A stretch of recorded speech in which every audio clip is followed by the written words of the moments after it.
Musa Azzan Zungu, kwa heshima kubwa ninaahidi mbele ya bunge tukufu kwa nitakuwa mtiifu na mwaminifu kwa nchi yangu Tanzania, na kwamba ninaahidi kuilinda, kuitumikia na kuitetea Jamhuri ya Muungano wa Tanzania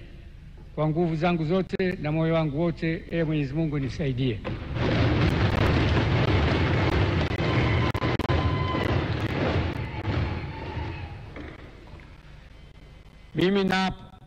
Mimi nathibitisha kwamba nitatumikia vyema kwa moyo thabiti Jamhuri ya Muungano wa Tanzania katika kazi zangu kama Spika wa Bunge, na katika kutimiza wajibu wa cheo hichi nitawatendea haki watu wote kwa mujibu wa Katiba, kanuni za Bunge na sheria, mila na desturi za Jamhuri ya Muungano, na kwa vyovyote vile sitatoa siri za Bunge. Mwenyezi Mungu nisaidie.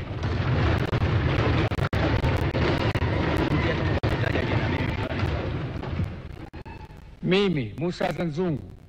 nathibitisha kwamba nitatumikia vyema na kwa moyo thabiti Jamhuri ya Muungano wa Tanzania katika kazi zangu kama Spika wa Bunge, na katika kutimiza wajibu wa cheo hicho nitawatendea haki watu wote kwa mujibu wa Katiba, kanuni za Bunge na sheria, mila na desturi za Jamhuri ya Muungano, na kwa vyovyote vile sitatoa siri za Bunge. Mwenyezi Mungu nisaidie.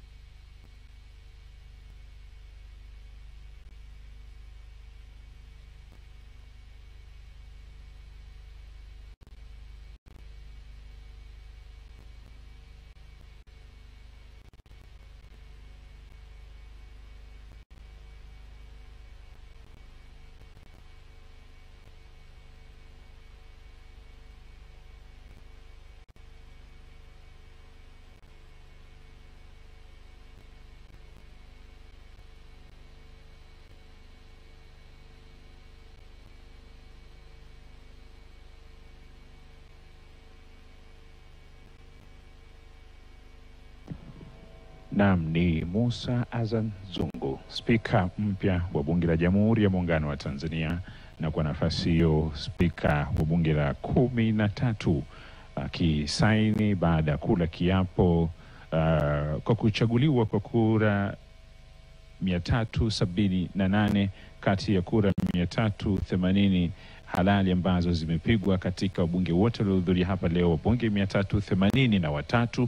na akijizolea kura 378 kasoro kura 2 tu ambazo zimekwenda kwa wagombea wengine wawili, na wagombea wengine waliosalia, wagombea watatu, hawakubahatika kupata kura katika kikao hiki cha kwanza cha bunge la 13, mkutano wa kwanza wa bunge la Jamhuri ya Muungano wa Tanzania. Na hiyo inamfanya Musa Azzan Zungu, mhandisi huyu wa matengenezo ya ndege, kuwa spika wa bunge la Jamhuri ya Muungano wa Tanzania, na kushikilia nafasi ambayo atakuwa ni kiongozi wa muhimili ambao